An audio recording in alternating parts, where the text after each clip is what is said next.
Zagotovo je v vsaki maturitetni izpitni poli so jezikovni priročniki slovenskega jezika. In sicer včasih gre za to, da morate prepoznati, iz katerega priročnika je recimo slovarski sestavek ali iz teh sestavkov izpisati nekaj podatkov. Zato bomo zdaj si najprej pogledali, torej, kako ločiti med posameznimi priročniki slovenskega jezika. Zdaj, navadno se pojavljajo torej ti trije, torej slovar slovenskega knjižnega jezika, slovenski pravopis in slovenski etimološki slovar. Kako prepoznati, da gre za slovarski sestavek iz slovarja slovenskega knjižnega jezika? Zdaj, kot vidimo, tako slovar slovenskega knjižnega jezika kot pravopis sta si v tej iztočnici, v glavi in zaglavju sestavka zelo podobni. Zato si zapomnite enostavno to, da slovar je namenjen temu, da nam razloži pomene različnih besed. In to je to. Se pravi, kakšni so različni pomeni dane iztočnice. To je vse, kar morate vedeti. Navadno so potem tudi, recimo, če ima določen leksem oziroma ta izhodiščna beseda več različnih pomenov, imate potem tudi z arabskimi številkami, torej 1, 2, 3 označene pomene. Se pravi, slovar slovenskega knjižnega jezika nam pove, kaj beseda pomeni.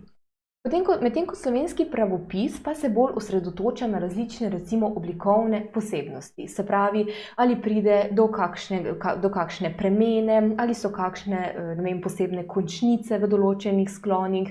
Potem, recimo, kot lahko vidimo, so zraven dane, recimo, določene tudi besedne zveze, recimo kot lovorika lahko pomeni lovor, lahko pomeni biti uspešen, biti slaven in potem neke besedne zveze, v katerih se ta lovorika pojavlja. Priboriti si lovoriko pomeni zmagati, spati na lovorikah, počivati na lovorikah. Zdaj, slovenski pravopis pa boste najlažje prepoznali po temu delu.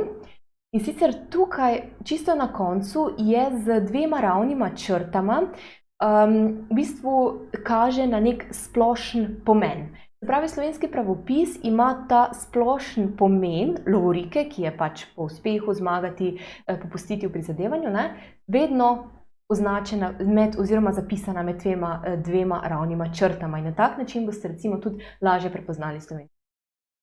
Torej, slovar še enkrat pove nam, kakšen je pomen besed, označen torej temi arabskimi številkami, medtem ko slovenski pravopis ima recimo določene kvalifikatorje, potem recimo neke določene končnice, potem recimo besedne zveze, v katerih se ta iztočnica pojavlja.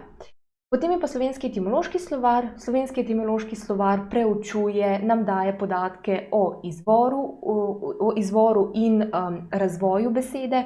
Zato boste našli tam podatke, recimo, iz katerega jezika je beseda prevzeta, kako se je recimo spreminjala, kako je bilo recimo v stari cerkveni slovanščini, ali je prevzeta recimo iz latinščine, iz romanskih jezikov. Skratka, etimološki slovar nam daje torej nek pregled oziroma razvoj besede kaže.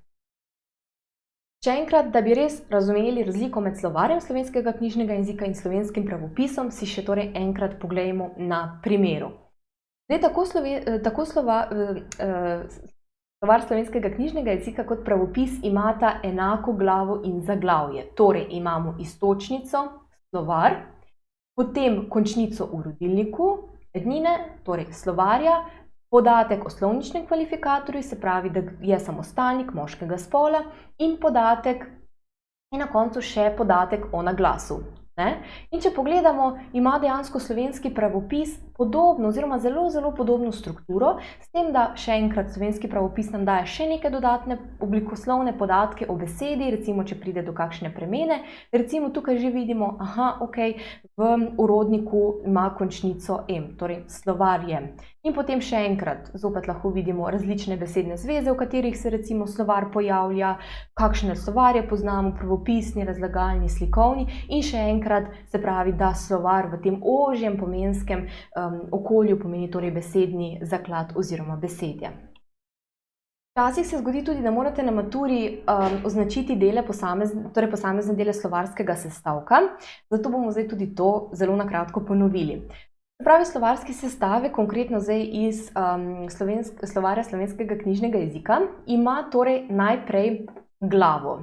Glava zaobsega torej to iztočnico, potem podatek o končnici v rodilniku ednine in na koncu še podatek o slovničnem kvalifikatorju. To pomeni recimo, da imajo glagoli označeno, se pravi, ali je dovršni ali nedovršni, samostalniki imajo označeno, ali gre za moški, srednji ali ženski spol.